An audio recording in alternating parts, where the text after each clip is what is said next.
Welcome back, everyone, to Weekly Anime Rundown.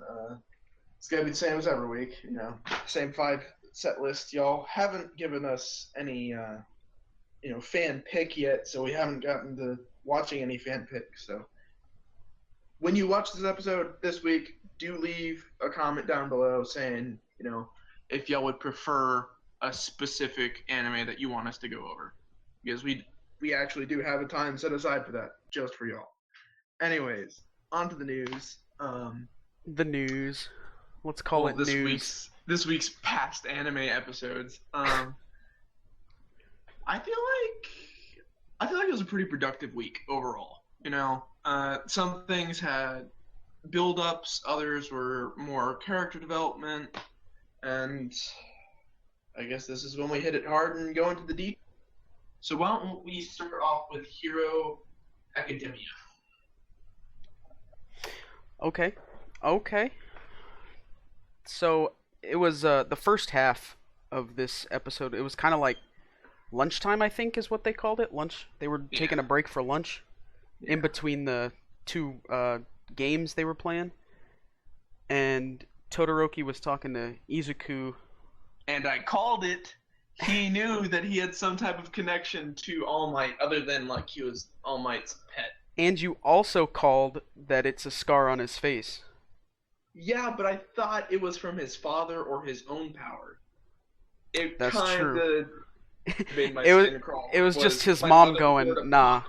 Water on my face. It was just like, no. I got a nice stomach, but I don't think I can handle that. Thank you. His mom. Just like, you know what? The left side of your face, dude. That's so it's ugly. An abomination. Let's just pour a whole bunch of boiling water on it. Thanks. Oh, jeez. Thanks, Mom. I love you too. That was a good. I like that. I like that a lot. Yeah. So. Yeah. Freaking Endeavor, though. He's got some serious issues, man. Yes, that's for sure. All this dude wants is for Todoroki to be stronger than All Might. He just wants to beat All Might. That's his. If he has to create a son to do so. Like, Endeavor, straight up, is a freak.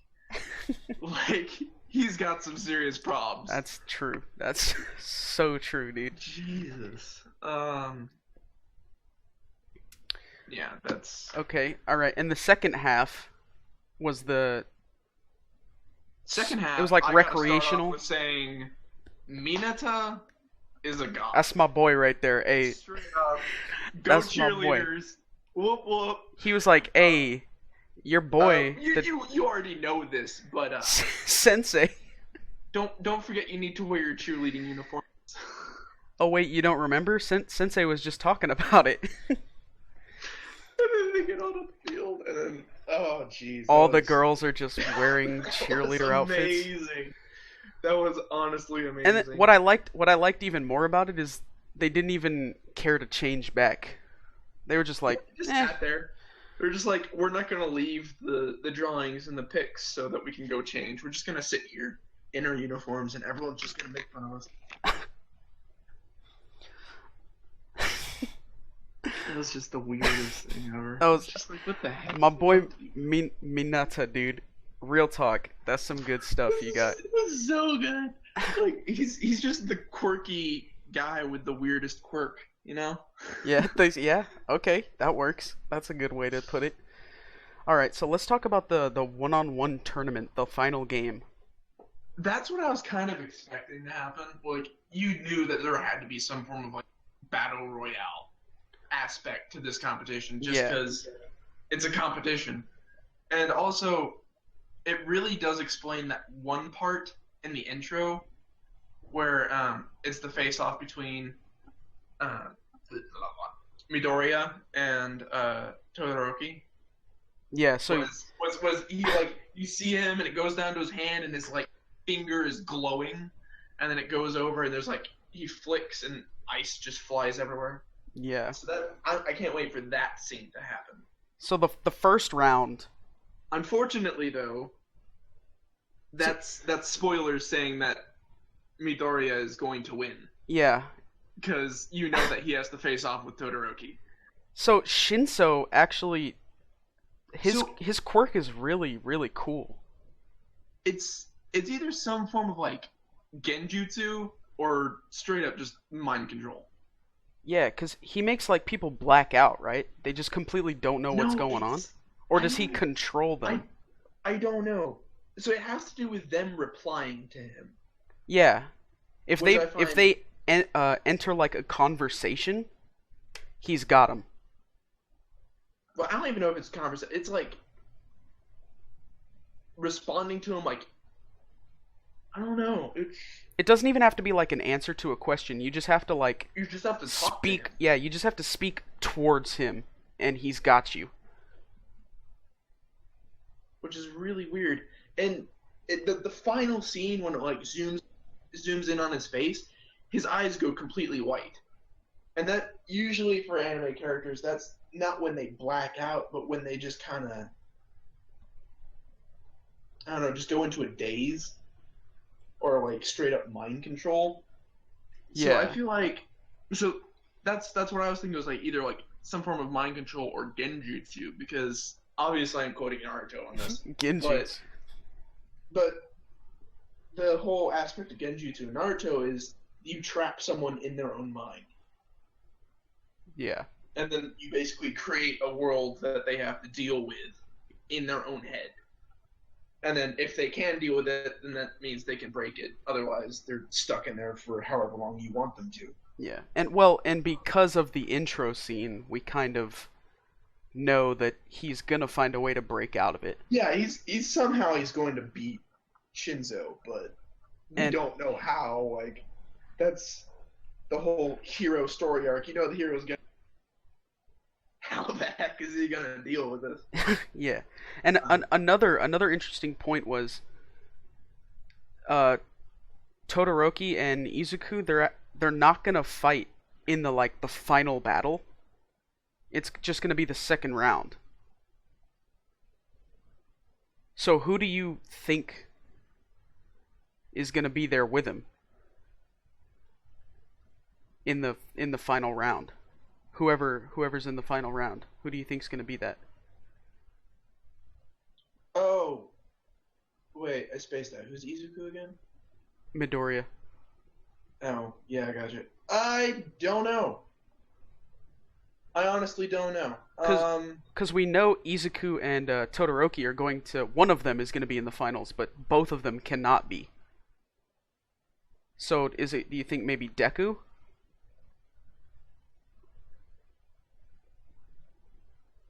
Because I'm not too sure actually who.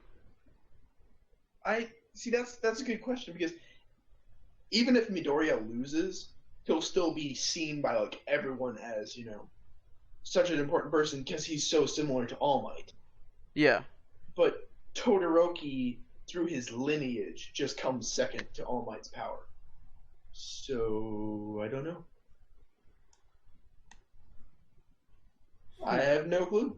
And it actually, I feel like it strongly depends on if he does use his left, yeah. I'm not. because he's determined he will not do it.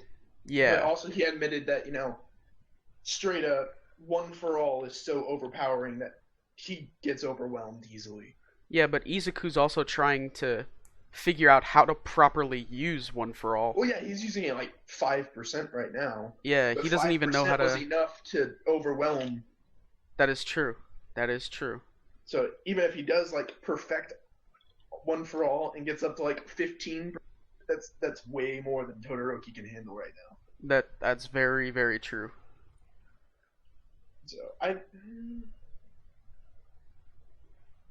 I'm not I feel sure. like it's very evenly matched. I feel like it's gotta be a close one. We'll have to wait for next episode, maybe. Yeah, Hopefully. because Todoroki's got the whole like very calm, cold intimidation going, and Midoriya's got like the super duper overwhelming power, Yeah. which he hasn't got full control over yet. But he slips up, if he slips up on control, then he basically just like annihilates the entire arena. And Todoroki has like some form of combat experience. So it's very balanced. Yeah. All right, well, that was a good episode, not gonna lie. Episode 7's gonna be great too. But let's talk about Attack on Titan and what happened in this episode. So I wanna first off we need to, shoot and kill and slightly eat the elephant in the room.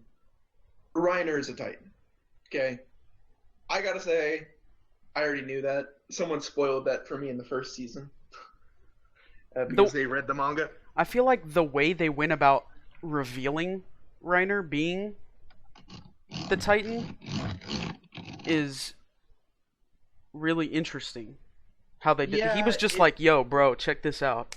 I'm the armored Titan." Titan." As spies to infiltrate the walls to recruit other Titans. Yeah. Which is weird. It's like the X-Men Mutant Club. Okay. You go out, you recruit people who have mutated, being a normal human being, and take them to Professor X's school for mentally disabled children.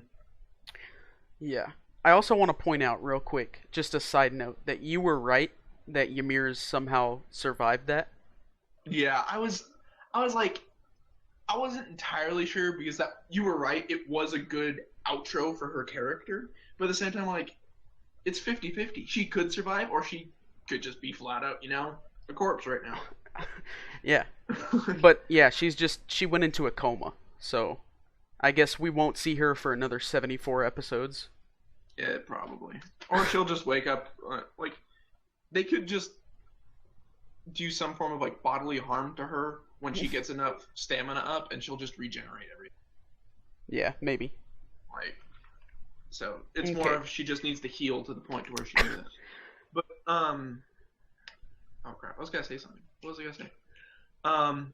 Reiner. So we went over the fact he's the armored Titan. Which, he is, yeah. I got a huge spoiler for that, season 1. But something is wrong with Reiner. Like, he's mentally strong, and I get he wants to go home and all that, but something's going on with him other than that. Like, yeah, he's having some issues right now. Like, it really explains why, he just snapped and it's like, you know what, I'm gonna become an armored Titan, steal these 2 people, let's get out of here. Yeah, exactly. So, how do you feel about Annie? What do you think? Do you think Annie was also a spy sent in? Yeah, because you do remember that conversation that they had in the base that Armin brought up the fact that, Annie started going towards Eren after Reiner cut up her hand, and she was staring at her hand for a while. Yeah, but we don't know if she actually got her hand cut up. Well, she had her fingers sliced off. So at the very least, she had her hand cut up. The question is if he, like, carved anything into it. Yeah, that's the bit we don't know, and probably never will. Well, we might eventually, but if we find out that Annie is working with them, then we might find out what was written on the hand. See, to have this conversation, we need to have the other. What's up with their village, quote unquote, and how are people there? Yeah. Because Annie, season 1, had flashbacks to her dad. And her dad was telling her, like, you know what, no matter if the world is against you or anything, I'll still love you, yada, yada, yada. Yada. And she eventually becomes, like, a solo person that takes the world as being against her because of that. Mm-hmm. And it seems like that setting, that scene, was inside the walls. And if it was, then why is there people's village outside the walls? I don't know. That's good. Did these half-Titan people come from inside the walls or the village? And then on top of that, the other question I was going to ask was, is the Beast Titan the only one able to communicate and or control basic Savage Titans? See, I feel like because no. I because feel like all Reiner. of those ones in the intro, the like the Oh the yeah, all the the like like special dinosaurs creature and ones. yeah, I feel like all of those guys can control because they were running That's with the Beast Titan in the intro. okay. That's fair. But I was also bringing. I only brought that up because Reiner said that even on horseback on the way back, they have to be wary of titans. Hmm. So the half titan, half people obviously don't click with the normal savage titans. There's some type of like gap there, which is also explains why in the woods in the first season why Annie called titans and they ate her corpse. Like the half human, half titan people and the normal savage titans, there is some form of gap there, Yeah, for sure. 100%. and which makes it even weirder for why the half titans have a village outside the walls. Yeah. I Because guess yeah, that makes sense. they could do something like one of those wilderness villages do, where they're just secluded from everybody else. Yeah. Because there's plenty of those inside the walls, and no one goes over there because villages have their own village things. Stay away. But I don't know. It's just I feel like we could find out in a couple of these upcoming episodes maybe what's going two on. episodes ago, straight up Attack on Titan shit hit the fan, and like everything was just, hey, we've got 50 new ideas. Let's cram them all inside this episode. And it's like, this last episode was, hey, let's cut a little bit of the fat off the bone and like try to make this make sense. Because like where did the Beast Titan go? He climbed over the wall. Yeah, he climbed But over the then wall, but stayed on nobody top of the noticed him. wall and summoned more titans to attack the tower. Yeah, but then where did he go from there? Did he just hop back down and go home? See, that's the other question is, those special titans we saw at the very beginning of the game, are those guys part of Reiner's village or are they separate? Yeah, see, Because we I already don't know. decided that they were like some form of leaders, They're yeah, definitely. but we don't know if they're like the leaders of Reiner's village or Hmm. because they could be leaders of something else, or they could be leaders of the Savage Titans, which would make sense why they listen to them, or they could be leaders of Reiner's village, but then that wouldn't make sense because Reiner still has to worry about normal Titan. Yeah, dude, there's so many questions on where these guys could Attack be. on Titan is just getting weird. Dude, it really is. There's a lot of questions that need to be answered. That's for sure. But I feel like my X-Men analogy was really spot on because obviously they're coming in and kidnapping other people with the Titan ability. Yeah, that's has to be what they're doing. And maybe that's why they're so good at their capabilities. Maybe that's why the armored Titan is armored. Maybe that's why Annie can crystallize. Because they were trained. Maybe. But also, it's just kind of weird. Like, why go in... Like, why do any of this? Why not just chill out, relax, and have a couple pina coladas? Yeah, dude. Why do you gotta make enemies of these people? Why do you gotta, like, kidnap them, murder them, and, like, have 8 different Super Titan creatures? And did you also notice, like, what I found weird in the intro was when they show you the different creature guys, the glow is not where the person inside is. The glow is over the heart. Which is weird because technically in a Titan there isn't a heart. So 'Cause how they're do you just know that's basically- the heart then? Because it's not on the nape of the neck. It's physically right where a heart would be on a normal human being. But What if maybe maybe it's not the nape of the neck for all of those guys? well, the Beast Titan said, "We reside in the nape of the neck," which obviously includes himself. Yeah.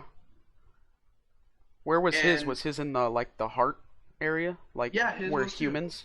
Well, I think his was like on the right side, but his was not near his neck. Okay. And that's weird to me because Titans are basically inflatable bodies. Yeah. Like they even said that in season 1 of like, Titans' bodies are unnaturally light. And they just steam all the time because they're just like, they're just the world's biggest blow up doll that isn't the sexual kind because, they don't have any of those parts. But still, like they're just the world's biggest blow up doll. Yeah. Why? What's up with the intro? The intro is confusing. This stuff's confusing. I'm confused, and I'm making this more confusing. Everything is confusing, man. I don't know. And then when they do start explaining it, it's got to go from confusing to complicated. And then it's got to become so complicated, it's now confusing.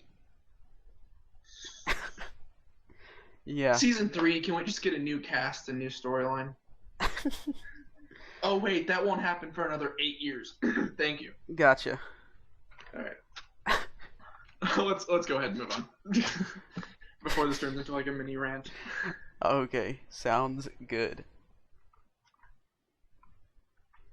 How do you feel about recreators? How do you feel about that? Yeah, I was thinking I gotta pick that. I'm gonna start this episode off with like the beginning, which I normally don't do. I normally skip to like the middle.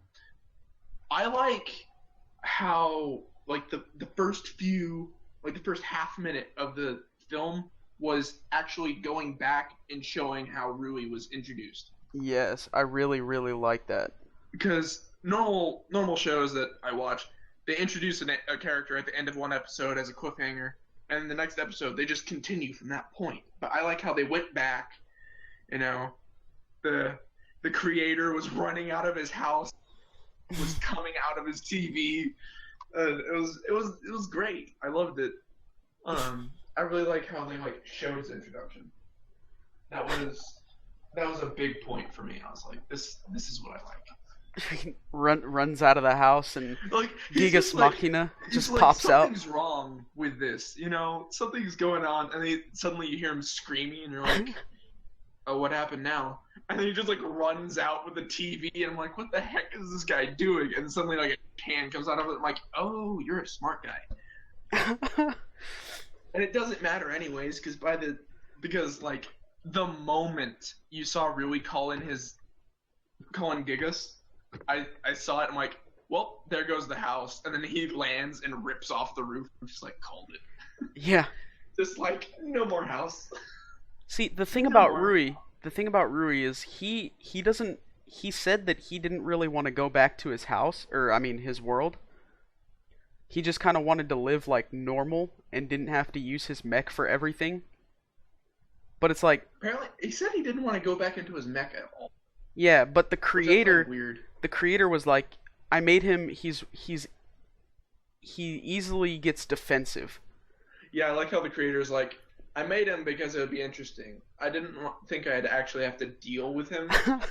Yeah. Like, that's like word.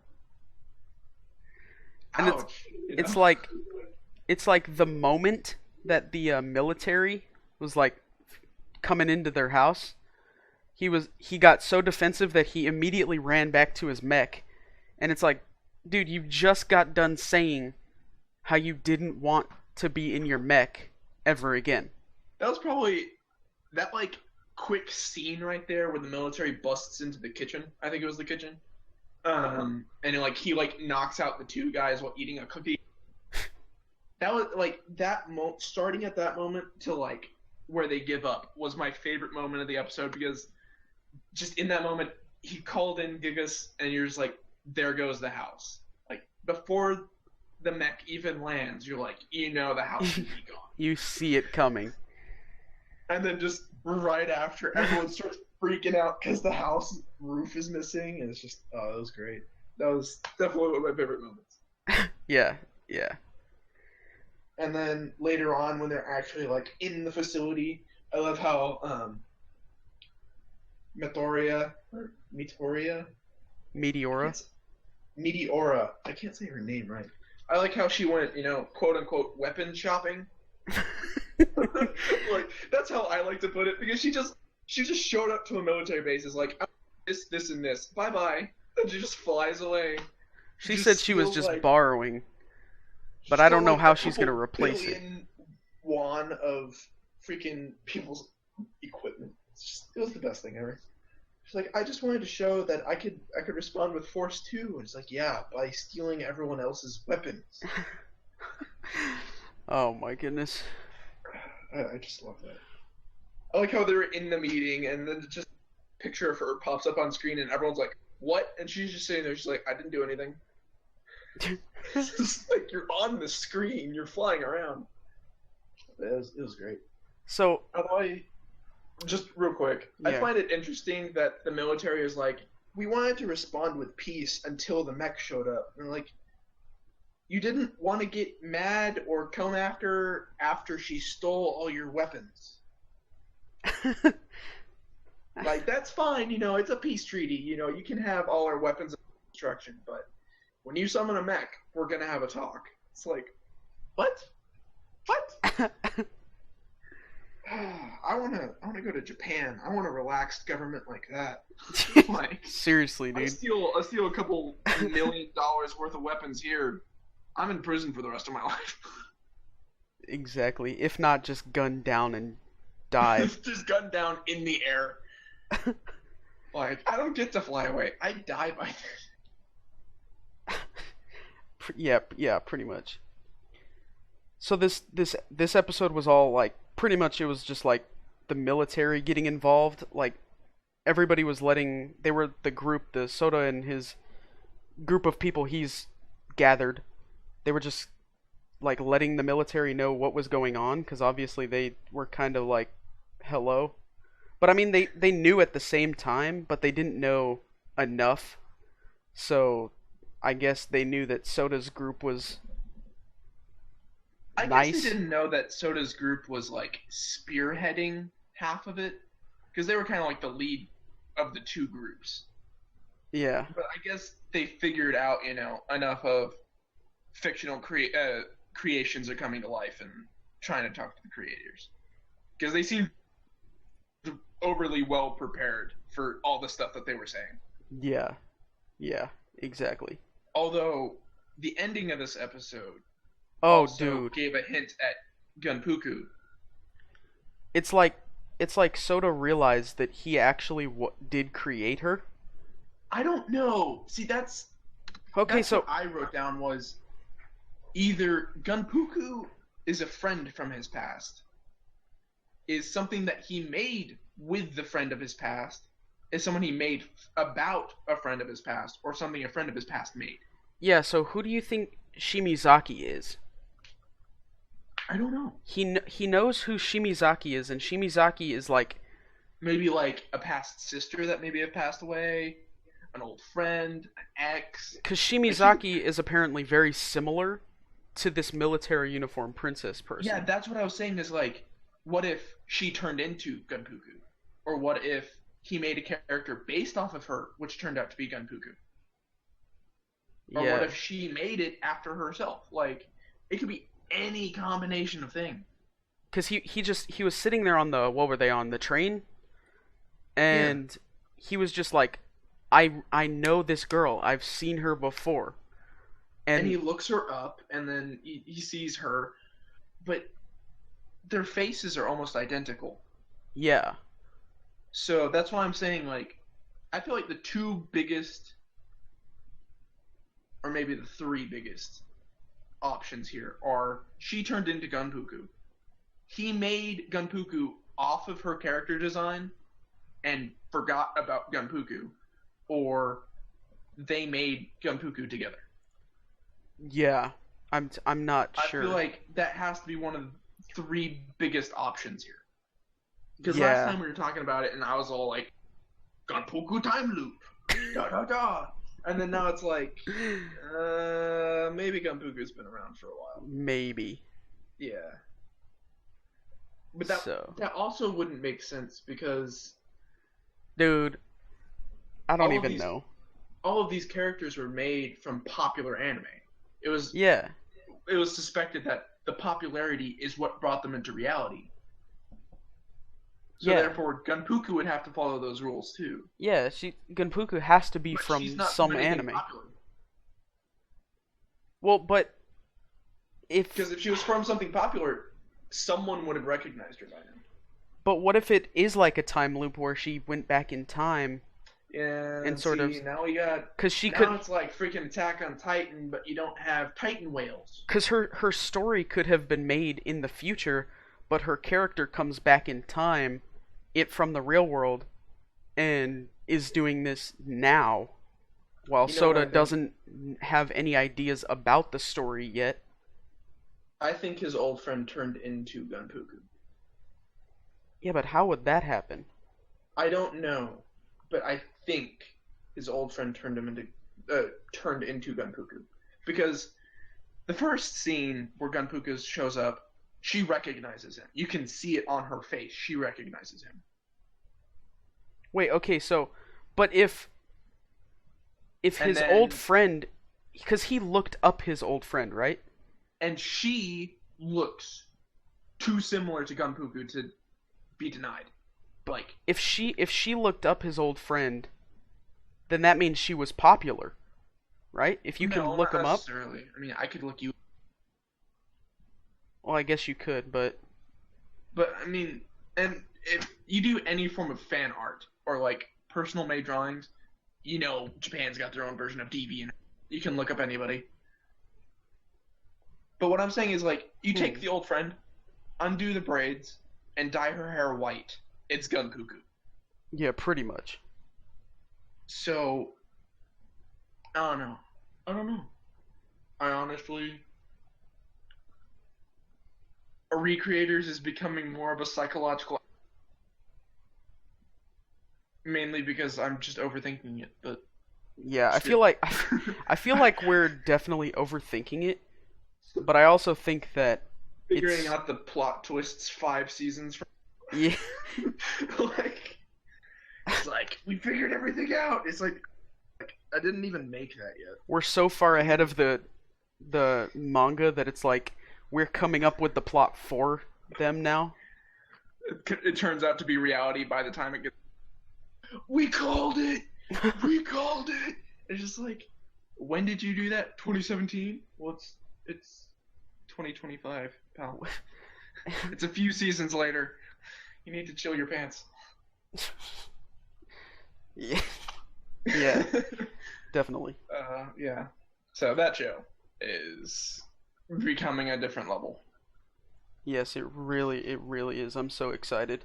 And there's 22 episodes in that, so it's gonna be a little while. Oh, there is. Ooh, this is gonna be fun. Fun stuff. All right, next on the chopping block, Let's do Love Tyrant. Love Tirante. Love Yeah, that was a little Tyrant. bit of Spanish for you guys. I highly doubt that's actually Spanish. I think you're just being rude. Yeah, that was rude. I'm sorry. I apologize. But we go to the beach. We're in the beach today for Love And Tyrant. they have the world's most overpowered and like freaking epic volleyball game in history. And personally, I'm most impressed with the volleyball for not popping. Dude, MVP volleyball for this episode, Like, bro. Ugh. Ugh. That MVP NLG volleyball for the win. Okay, that Straight might up. be enough. That might be too much there. Like, Jesus, though. I mean, that volleyball took a beating and then smacked a penguin from like a mile away. Yeah, dude. That's Honestly, that volleyball can take a few hits. dude, 100% definitely can. Although I find it weird that the penguin is completely obsessed with Aqua. Yeah, and so is Akane. Well, she's like, "Oh, you're my future stepsister." It doesn't even give a crap. Little sister, but it doesn't matter. Yuzu's just like, please care about your real sister. And she's like, nope, you're not important. Get off his back now before I stab both of you to death, even though you're immortal. Like, it doesn't get away from him. He's mine. But she's like obsessed with Aqua, and I find that reasonable. Like that's totally fine. Makes sense. You get rid of your own paparazzi equivalent actual sister, so that's okay too. So did Guri make a gay couple on the beach there? She was almost determined to make a Yuri. Like she even stated it. She's like, Yuri's not bad. You're just like, don't do it. Not on the beach, please. Wait a second. Let's take a step back. That gay couple has been following them around since episode 1. That is true, and it's kind of weird, and I'm not sure what I'm about to do about it. But I saw that scene, and I saw it, and I thought it was gonna be like Shinji and Guri, and I thought Akane was gonna like flip out, and then it zoomed out enough to where you saw like the police hat. I'm like, oh, that's not Seiji. And then it zooms out a little bit more. I'm like, oh, that's not Guri. I was like, okay. What's going what on? I was expecting at all from the beginning of this scene. Totally different. Okay, so there were from that little scene with Shikimi on the when she was talking to Seiji. I noticed that she had a Black Widow tattoo. She had a spider tattoo the first time you met. And that's what I wanted to bring up. She's got really, really nice spider tats, but at the same time, I wonder if like her tattoo changes every time you see her. Did it have the Black Widow red marker on the back last time? No, it just looked like a black spider. But the first time you see her, she has a spider web tat that covers most of her stomach. And you don't get to see that this time, but you see the little black spider on the back. So I'm sitting here and I'm like, does she have like a tattoo that moves her? Yeah, what is going on? I mean, the 3 of those girls have supernatural powers. A moving tattoo is not very like out of the way. So either she's got quite a few tattoos of like spider related paraphernalia, or she's got like a tattoo that moves around, which I think would be kind of cool. Like you'd be like a little Easter egg. You see a different tattoo every time. Yeah, I feel like they could do that. They've been doing a lot of things in this show that's kind of been subtle. Little things like that, you know. Yeah. Just, you pay attention to it, and it's slightly different in every episode. I kind of like that. Yeah, it's really interesting how they did that. But the second half of this episode, I loved it so much, dude. It was so funny. Yeah, when the couple showed up, I knew they weren't normal, but I wasn't expecting them to be ghosts for some reason. Yeah, that kind of surprised me too. I saw them and I'm like, I feel like there's a large possibility that they're working for me or something. I was like, there's some other angle here. No, it turns out they're actually a couple. They're just dead. Like, yeah. Okay. See you later. Well, fine. So it's like obviously they were like, it was a parody of like ghost movies and stuff like that. Yeah. And the little bit in there when Chucky popped up, I loved that. That dude. was my favorite scene. Chucky's like, I'm Chuck, and that comic's just like, no more head for you. Just straight up, you die. That was such a Poor good little scene, guy. dude. I love that so much. That was great. Oh, dude, that was the second half of this episode I enjoyed way more than I probably should have. I really like the first half, but second half really is like, it's really interesting. It's like they could have broken that up into 2 separate episodes, but you get like a half and half. You know, you get the half mocha and half the caramel. There you Friday. go. There you go. Great stuff. Great stuff. And real quick, at the very end of the episode, Akane was like, when you love somebody, you feel it in your heart, I assume is what she was pointing to. that was a bit of a harsh conversation, but she had room to say it, as well as, you know, Akane really wants Seiji to love her, so, you know, Yeah, she's trying her hardest to be the number one girl. But the very, like, last 2 seconds, it really shows that Guri is thinking hard about the topic of love, since she is technically a Cupid, even though she's an angel. But whatever. yeah. And I feel like, in a sense, this is like step one of her, because how her dad wants her to learn about love and everything. Is by actually learning about love. Yeah, I feel like this is kind of like step one. Although I didn't expect Akane to be the one to tell Guri anything about love at all, but I kind of feel like I was more thinking about like anyone else in the four-way couple. anybody else at all I would have expected, but not Akane. And she, like, throughout each episode, she's definitely becoming more and more my favorite character, is Akane. Even though she started off that way. Okay. Because she's getting more dimensions to her. That is true. Yeah, I'll agree with you on that. Last episode, that was when Shikimi kidnapped everybody, right? Yeah. That one, she showed she cared. Like, legitimately cared, not like possessive cared. And then this episode, Shikimi was talking about her, showed that she used to be a straight up psychopath, didn't feel anything.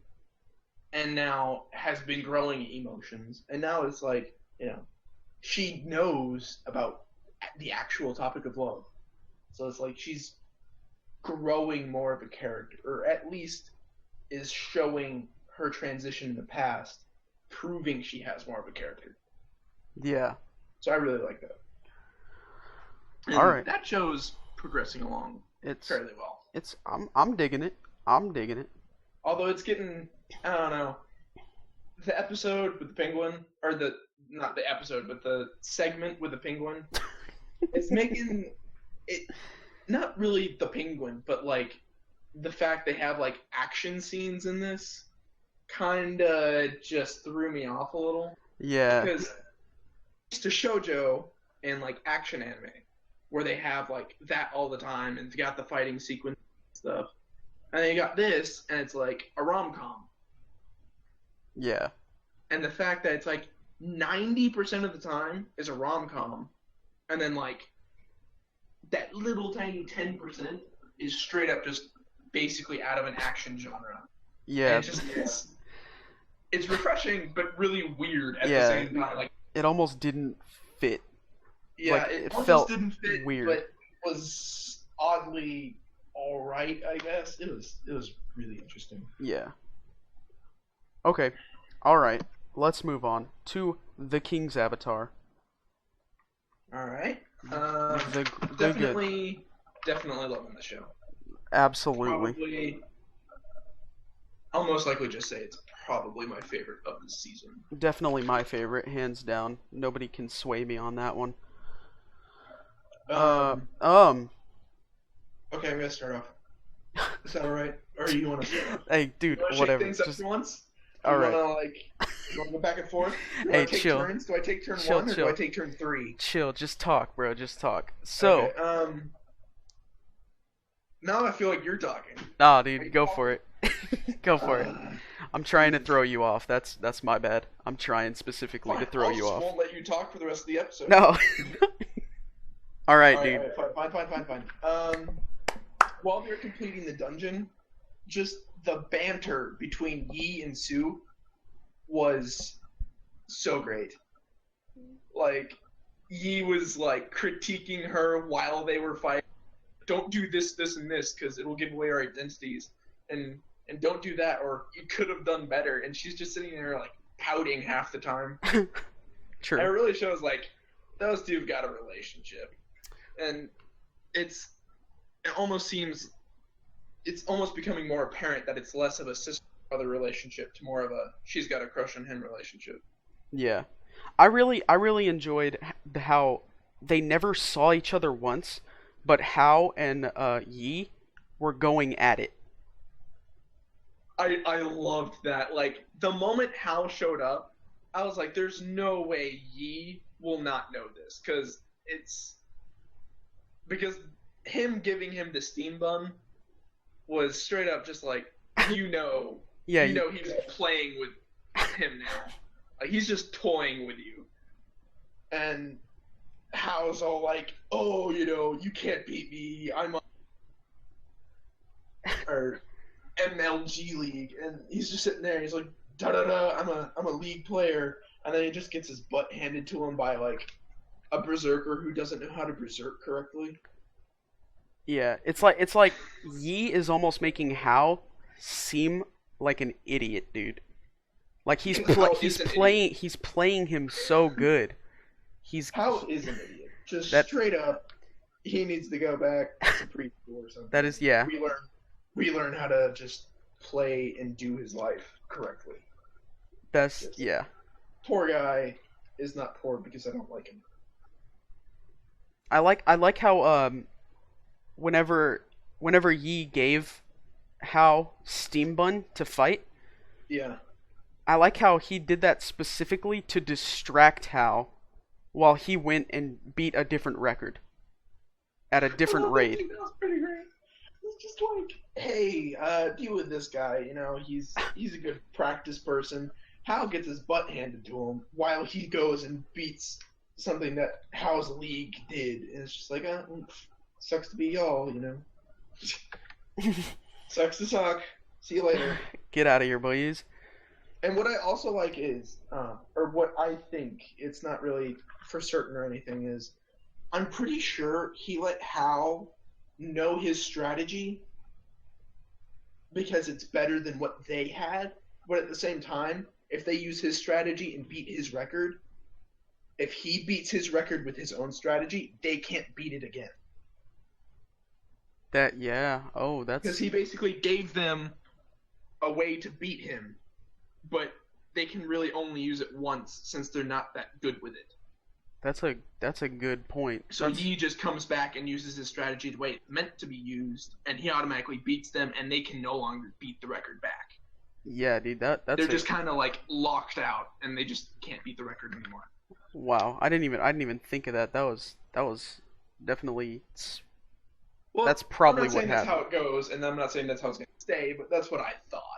Is just, I think that he's not only making a fool of the big-nosed Hao, but, the big-nosed. That nose bothers the crap out of me. Like, ever since he walked into the cafe drunk, I was just like, yeah. You need some plastic surgery, bud. Yeah. But if that didn't happen, that's a good shout, though, on your part, dude, for coming up with that. That's pretty... something that I could definitely see happening, for sure. Yeah, he's the type of person who's just like, I'll give it to you so I can beat you later. Because he thinks everything through. Yeah, definitely. Everything that happens, dude. He doesn't do a single thing without thinking about it, so... He's definitely... There's a reason why he was the #1 player. Yeah, for sure. Now, on a bit of a side note, I know this is kind of like obvious of why, but I like how his most prominent profile, which he had to give away, was a battle mage. Mm-hmm. And he recommends that because he can teach it because he knows that. But now he's got, like they mentioned in the episode, how he has abilities from the battle mage class, but he's also classless. So he can basically pick and choose whatever stats, buffs, and abilities he wants from any class as long as he can rank up to whatever their standards are. Yeah, so basically, he can go back against his old profile and probably smash it. Yeah, probably. I would assume so. Because he has similar abilities to what the battle mage had, but at the same time, he has other things which can overcome the battle mage class from other classes. Because RPG, MMO games like this always have like a balancing system, you know? Yeah. Like, what? Overwatch, for example. Everyone has a counter because they're a different class. Yeah. Okay. And just like that, there's probably a class that beats Battle Mage just because it's that specific class. If that's the case, he's already got those abilities because he's classless. Yeah. I think that's why it's like classless could be the best, but could also be the worst for you to pick. Because you have to know how to use it. Was, a classless is really hard to run. Yeah. That's what the boss said. Like, even though you can run it correctly, it's still class because it's like a Frankenstein. Yeah. And that's probably, like, again, that's why he picked classless, is because he based it around a weapon that he made a long time ago with his friend. Yeah, probably. So, this show's also getting, like, they're all coming to more of a form and a peak. Like, all of these episodes this season are starting to do that, and definitely King's Avatar is starting to do that too. Although I know I said this like a couple weeks ago. I still feel like King's Avatar is about the series of, the fallen player, like the number one player falls down to having to start over again just so he can come back up to fight his old profile. Yeah. I mean, I can see it. I can definitely see it happening. Because regardless of who's playing it, that profile is the because it's got the most stats, abilities, and traits. Yeah. Just because it was ease. Exactly. So obviously, I feel like it may be this season or next season, but he's going to come back and fight his old profile. Yeah. I mean, I can see it. I can definitely see it happening for sure. But I just want to point out, it has nothing to do with it, but I just want to point out that the comedic relief in this show is spot on. Is amazing. Is perfect timing. Like, every single time, it's just like one little slip or quirk or just little tiny note that they pop in there is just, it fits in perfectly, and it's just enough to keep you going. And it's it's amazing. Because towards the end of the episode, sort of, when he was playing with his buddy, and Steam Bun was like trying to sing, like I don't know what in the world. He was just like, I'm gonna sing, and he was just like, stop, you're annoying, basically. But then after that happened, and he was getting so mad at Huang Shou that because he was just annoying. He was like, but what if this happens? And this, he was like so paranoid. And he's like, hey, Steam Bun, real quick, dude, hit me with that song, my dude. Yeah, Stu was on like, Huang Shou's only let down is the fact he never shuts up. It's like, yeah, I can see that now. Oh my gosh. Oh, it's so good. I love the comedic relief. I love the action. This show is like spaced out perfectly. It's amazing. It's got a good blend of every single thing you need. And it's even about playing video games, which is fantastic. There you go. It's the best show, period. It's fantastic. I love it. It really is. I love it so much. All right, ladies and gentlemen, boys and girls, other people that we are not talking about, but we are definitely love you guys. It is that time of the week. It is the time of the week it is that time of the week right now. You sure it's that time? Where we bring it back. We take it back a level. We hit that hard note. That we go way back. In like 10 minutes. We might go way back. We might just stay right here. But it is time. Drum roll. Retro Redemption, everybody. Woo! I like how your drum roll is like you slamming down on the desk. Yeah, don't worry about it. It's a drum roll, whatever. What do we got this week, VertigoGhoul? Okay, so the past couple weeks I've been doing 2015 for kind of like newcomers, and both of them I started off with one, and it turns out the second one was actually good, so throw that in there too. But, I decided to go back a little while, 10 years back, a bit further back to 2017, or No, that's this year. Sorry, take that back. Dude. 2007. 17 minus 10. I can do 5th grade math. Thank you. Anyways, please. It's Gurren Lagann. It was a show. Gurren Lagann. I ever watched. Straight up, I wasn't one of those people introduced on Naruto or Dragon Ball Z.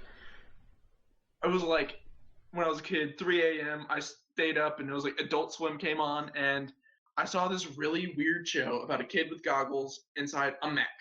And no, it's not Rui, but yes, he had blue hair. Got him. And it is actually the first anime I ever saw. And to this day, I have not finished it. And it's like 1 season long. There you go, dude. But I know the ending. I watched basically everything but the ending, and I know how it ends. And I'm not going to spoil it for anybody, but 10 out of 10, this show is fantastic. The main character, his name is Simon, or I think they pronounce it Simone, and he's from an underground village, and he's got this big brother role guy with him, and his name is Kamina. And they aren't actually brothers, but they call each other brothers. That might be a little confusing, but that's just, they're in the hood, yo. Anyways. Yo. Dog. It's a very interesting anime, and I'd say anyone out there, the only downside that they may not like is the graphics. Because it is 2007, things are still a bit blocky or colors aren't like neon bright and gorgeous, but it looks actually really good for its year. Like, it looks closer to a 2017 thing with less detail than a 2007 anime. So graphics are actually really good for its age. And yes, it is a mech show. No. And personally, I think mechs actually aren't all that bad. But it's a mech show. A lot of other people don't like mecha. They're just like, nope. Mechs are lit. I don't know anything about car engines, so I'm not going to watch this. No. Like, I don't know how to twist the knob on my tire to replace it if I get a flat. I haven't learned how to start a car yet. Anyways, it doesn't matter. Mechs are lit, dog. And mechas are lit. And if you don't like mechas, the best thing I could say is Yoko wears a bikini 90% of the time. So there you go. That's all reason you need. There's literally only one scene in the entire show, or basically not wearing booty shorts and a bra, because it's not really a bikini. There's only one scene, and it's like not even the entire episode. So, it's a very interesting place. It's a very interesting show, and the final episode of it goes to a grand scale of like outside of the galaxy. So it's a show that builds up quickly and has a lot of emotional aspects into it. There's romantic interests, love lives, people, interacting with one another. Kamina, he's kind of an airhead, kind of jock kind of character, but he's got a lot of charisma. He's got a lot of character. Simone is the quiet type who is very knowledgeable, but is still a kid. Like, I think he's the youngest person on the show. Actually, I almost want to say he's younger than his love interest, which is weird. Ooh. Yoko, weirdly enough, honestly, is 14 years old. Okay, and all right. she looks like 19. We shouldn't talk about her in a bra then. Anyways, okay, look up the title picture of this anime and tell me that, you cannot describe her without what she's wearing. Okay. Because that's what she wears the entire time. She's got red hair, glasses, and a sniper rifle. Other than that, she doesn't wear anything. Well, okay, all right. Hey, chill. I'm describing her character. But yeah, it's a great anime. It's got some emotional bits in it. Like, it will tug at your heartstrings. If there is a point in time you do not cry in this anime, come to me and I'll recommend you a better one. Oh. Like You you have heard to it watch here it all the way first. through, though. You have to watch it all the way through. Before you say anything, And make sure you watch it all. yeah, you have to watch like from start to the last second of the last episode. And if you don't cry, you're a strong man or woman. And if you do cry, I respect you because. So you don't respect the people who don't cry? No, I respect people who do cry because But what I about know the how people they that feel. don't cry? What about the people that don't cry? Well, you know what? You're impressive. But do you Or respect them? But If they watch the whole thing, yes. oh, but okay. If you didn't watch the whole thing, no. Oh, all right. You heard it here first, folks. Anyways, it is a great anime. My anime list rates it as an 8.76. So it's above average. It's above good average. It's a great show. So It's a great one. All it's right. a great. All right, we're done with that. That's about it. And we still don't have a fan pick. So Let us know. Let us know in the comments. Just give us Tell something. us Something that's airing something right to now. watch. Just hit us up with something. We're gonna watch it. We're This gonna season, discuss it. we'll We're watch gonna throw it in. Yeah. If it's this season, we'll watch it. If not, then I'll probably end up throwing it in Retro Redemption, just to save me some time. There you go, boys. Chances are it'll end up in the show regardless.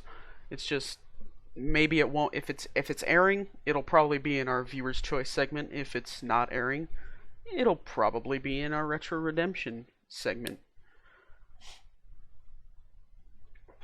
All right. All right. I guess that's about it. Leave a like. Tell us what you think in the comments. Do that. Share with your friends. See what they think, because it's a show about what we think, and we also want to know what you think. We want, yeah, It's a we lot like want Recreators. definitely. A lot of thinking involved. Okay, I don't know about that much thinking. I mean, it's like King's Avatar. There's a lot of thinking involved. Okay, maybe we're getting better. We're getting better. I mean, the whole Recreators comment is we don't shut up about what we think about Recreators. Anyways, like, subscribe if you want to keep watching this, because this will come out every week. Except next week. Except. Do you feel bad I got you to that? You got me. Huh? You beat me. You beat me to it. So next week we won't have one, just because we're gonna be out of town, busy with stuff, so we won't be able to make one. So the week after we're just gonna double up. And that's everything. That's it, boys. So have a great day. Peace out. Have a great day. Have a better day than have. Super great day. Peace out. Love you. Love y'all. Love y'all. Kiss. Give me no. Never mind. But love you. Stop Bye. the recording. Bye.